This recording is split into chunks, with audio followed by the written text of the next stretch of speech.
Hey, welcome back to Evil's Comics. I'm Evil Mike. Hope everybody's having a great Friday out there. A lot of good comics out there.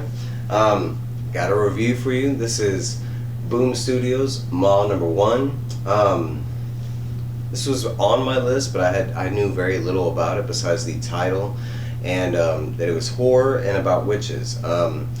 After I got to the LCS, I was informed that that it was very disturbing and stuff like that. I'm going to say that the thought of it is, but images wise not so much. But there's a huge disclaimer in this book. It does heavily involve rape, and it is it's about it, and it's in the story. So if you have any issues with rape, I can understand why you don't want to take part in this story.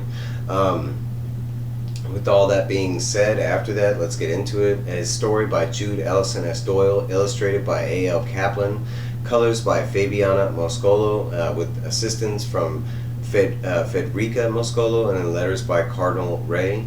There is one panel in the very beginning. Right here, we get an aerial shot, and then we get these 3 panels at the bottom of a disturbing scene. It's kind of left open what's going on there, so we'll get on with the story. We are in Virginia, and it goes back like 13 days earlier, and we catch up with our 2 main characters that are on their way to a women's retreat. This is Marion and Wendy, and they are on their way there. There's a talk back and forth on their concepts of a women's retreat and lesbians and what they do in the dark and that kind of thing.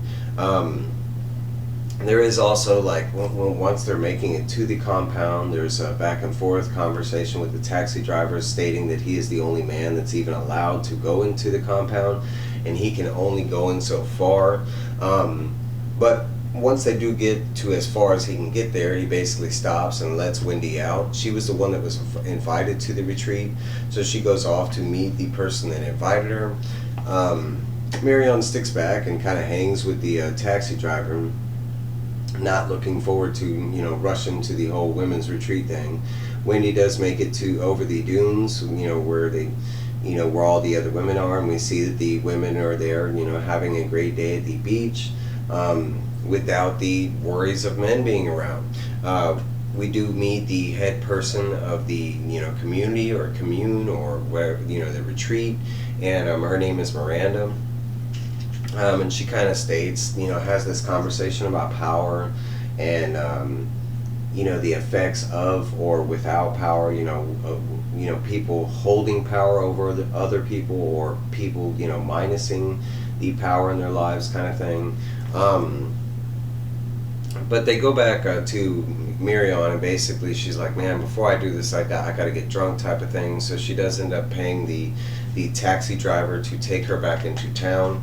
While she is doing that, Wendy gets to kind of take place in one of the ceremonies that is happening close to the beach, and Miranda kind of shows her, and we see in the ceremony that is a woman, and she is kind of I don't know how you put it, but replicating a past event that she suffered when she was raped, maybe by her boyfriend. And when Wendy walks up to it and sees the situation, she sees the girl crying and hunched over and in tears, and she's stating things like, no, everything that you would entail, it just sounds like she's in that situation. She states things like, I locked the bathroom door, but he kicks it open, he's screaming and calling me lazy.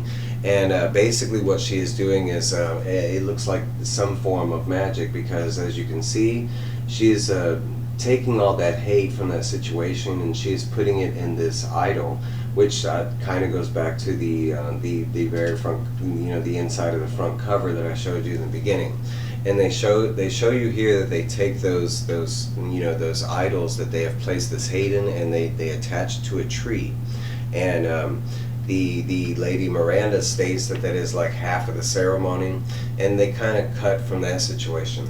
They cut back off with catch back up with Marion, and she is taken back into town by the taxi driver to a bar that is in town.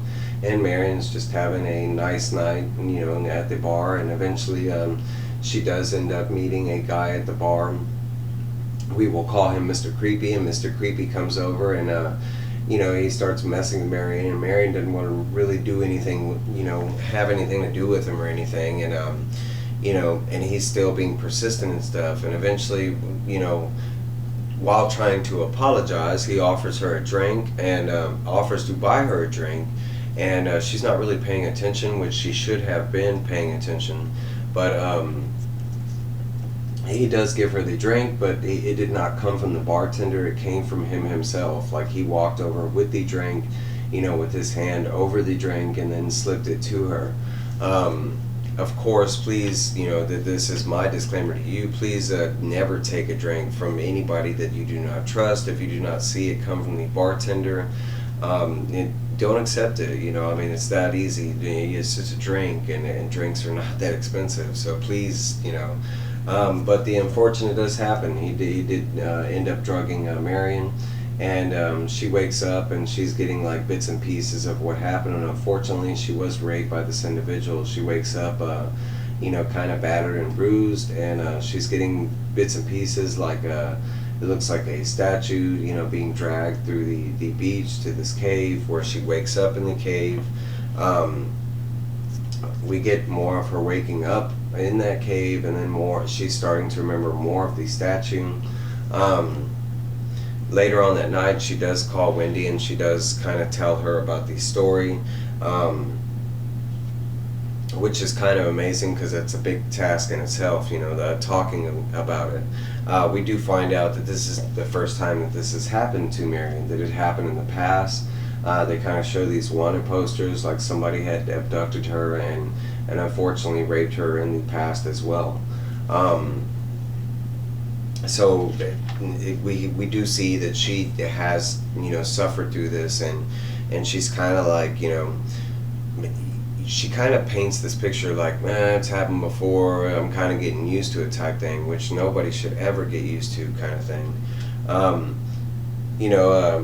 Wendy does make this statement about she should go tell the women, and maybe contact the police, and and Marion just don't contact the police, because there'll be this investigation, and it's gonna go sideways, it'll go wrong, like it'll come back towards me. And then she's like, well, we need to take you to the hospital, and even she kind of doesn't want to go to the hospital either, because it's gonna warrant an investigation as well.